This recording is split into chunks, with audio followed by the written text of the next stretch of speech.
Keusilan Baginda Raja terhadap Abu Nawas akan tiada habisnya. Meskipun berulang kali gagal mengerjai Abu Nawas, Baginda Raja tak pernah berhenti mencobanya.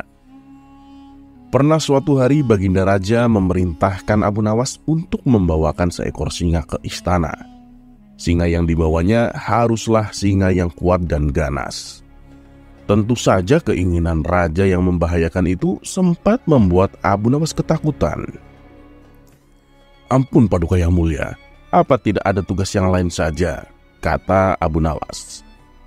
Akan tetapi Baginda Raja tetap pada pendiriannya. Ia menginginkan seekor singa untuk dijadikannya sebagai hiburan. "Aku beri kamu waktu seminggu Abu Nawas untuk menyelesaikan tugasmu," tutur Baginda Raja. Dalam hati Abu Nawas berkata, "Bisa-bisa malah aku yang mati nanti diterkam singa." Namun namanya saja Abu Nawas, ia punya sejuta akal agar bisa menjalankan perintah rajanya. Meskipun tugas tersebut sangatlah berbahaya. Keesokan harinya Abu Nawas datang ke istana dengan membawa seekor singa. Tapi singa yang dibawanya berbadan kurus dan lemah. Jangankan untuk menerkam, untuk berjalan saja singa tersebut harus digendong. Kemudian Abu Nawas memasuki istana dan membawanya ke hadapan Baginda Raja. Abu Nawas, mengapa kau bawa seekor singa yang lemah itu? Aku kan memerintahmu untuk membawa singa yang kuat dan ganas," kata Baginda Raja kecewa. Abu Nawas dengan tenang menjawab, "Paduka yang mulia, singa ini sebenarnya sangatlah kuat dan ganas.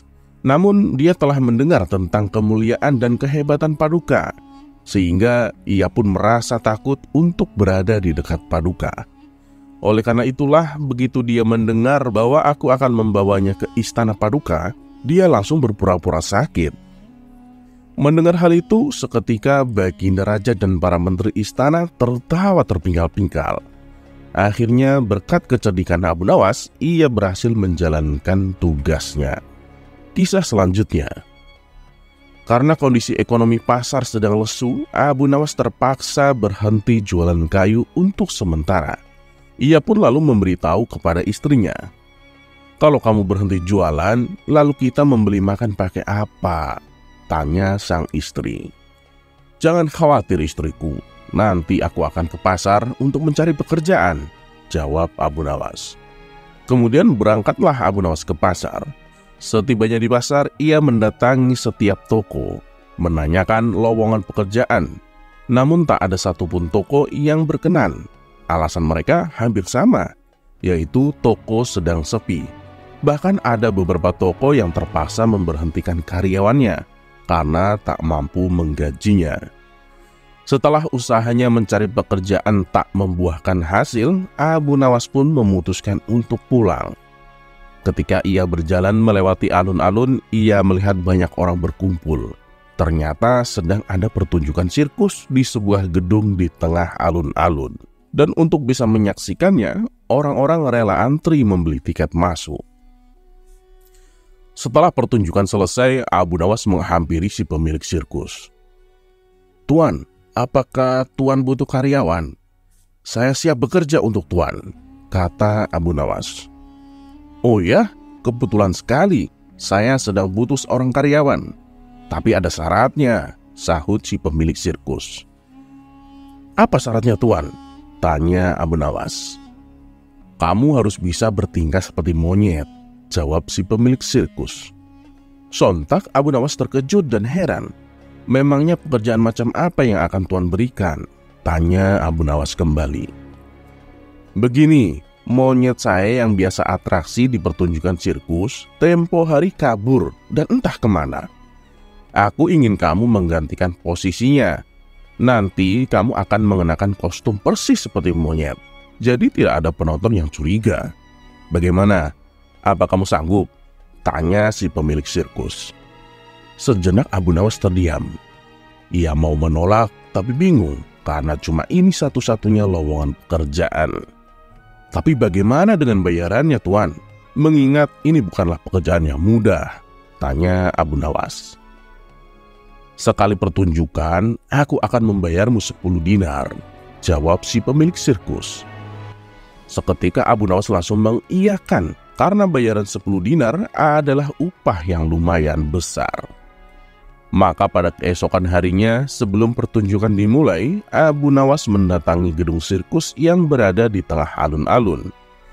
Saat Abu Nawas mengenakan kostum monyet yang sudah disediakan, ia sempat terkejut. Ternyata ada singa dan macan yang juga dijadikan pertunjukan sirkusnya. "Tuan, saya takut kalau sampai-sampai saya malah diterkam oleh singa itu," kata Abu Nawas. "Oh, jangan khawatir. Tempat kamu dan tempat singa ada pembatasnya. Jadi kamu aman," ujar si pemilik sirkus. Abu Nawas pun akhirnya merasa lega.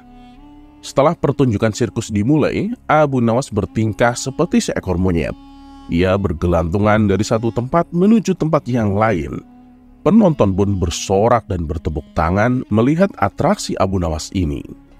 Hal ini membuat Abu Nawas semakin semangat. Kali ini ia melompat dari tempat yang bersebelahan dengan kandang singa, di mana singa tersebut juga tengah melakukan atraksinya. Dan tiba-tiba, nasib sial dialami oleh Abu Nawas. Ia terjatuh dan masuk ke dalam kandang singa. Di saat dirinya hendak bangkit, singa tersebut menghampiri Abu Nawas. "Waduh, mati aku," jerit Abu Nawas dalam hati. Ia pun pasrah kalau hari itu harus mati diterkam oleh seekor singa. Kemudian singa itu mendekatkan wajahnya tepat di telinga Abu Nawas. Kamu dibayar berapa menjadi monyet?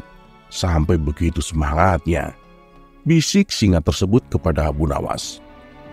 "Oh alah, jadi kamu singa jadi-jadian," timpal Abu Nawas. Singa itu mengangguk dan meninggalkan Abu Nawas. Kisah selanjutnya. Selain terkenal usil dan kocak, Abu Nawas juga terkenal sebagai sosok orang yang sangat dermawan. Hal itu sudah Baginda Raja ketahui, baik dari para menterinya maupun dari orang-orang terdekatnya. Akan tetapi Baginda Raja belum puas kalau dirinya tidak melihatnya secara langsung. Akhirnya pada suatu hari Baginda Raja ingin menguji seberapa dermawannya Abu Nawas. Ia pun berinisiatif menyamar sebagai pengemis dengan mengenakan pakaian compang-camping. Tujuannya adalah agar dirinya tidak dikenali oleh Abu Nawas. Maka pergilah Baginda Raja tanpa ada pengawal satupun yang mendampinginya. Saat di tengah perjalanan, ia mendapati Abu Nawas tengah duduk sendirian di pinggir jalan. Baginda Raja pun segera menghampirinya. "Wahai Tuan, apakah Tuan tahu di mana aku bisa menemukan Abu Nawas? Aku ingin bertemu dengannya," kata Baginda Raja. Abu Nawas yang tidak menyadari bahwa lelaki di depannya adalah Baginda Raja sempat kaget dan bertanya, "Oh, tentu aku mengenalnya dengan baik. Tapi apa tujuanmu ingin bertemu dengannya?" Baginda Raja menjawab, "Aku ingin meminta sedekah padanya." Sementara Abu Nawas hanya terdiam. Ia terus mengamati dengan seksama sosok lelaki pengemis di hadapannya. "Minta sedekah, tapi kok pilih-pilih orang? Apa maksudnya?" pikir Abu Nawas. Beberapa lama kemudian, Abu Nawas mulai mengetahui bahwa lelaki di depannya adalah rajanya sendiri. Penyamaran Baginda Raja akhirnya justru dimanfaatkan Abu Nawas untuk mengerjainya. "Oh, jadi kamu ingin bertemu dengan Abu Nawas? Aku bisa mengantarkanmu kepadanya. Dia adalah seorang yang terhormat. Kamu tidak bisa menjumpainya di sini. Namun jika kamu beruntung, aku bisa membantumu menemukannya," ucap Abu Nawas. "Oh ya? Bagaimana aku bisa menemukannya?" tanya Baginda Raja. "Kamu bisa menemukannya di dekat istana. Katanya sih dia sering berkumpul di sana. Dia sering dimintai pendapatnya oleh Baginda Raja," jawab Abu Nawas. "Lalu bagaimana aku bisa mengenalinya?" tanya Baginda Raja. "Tenang, kamu tidak perlu khawatir tentang itu. Ketika kamu berada di dekatnya, dia pasti akan tahu siapa kamu.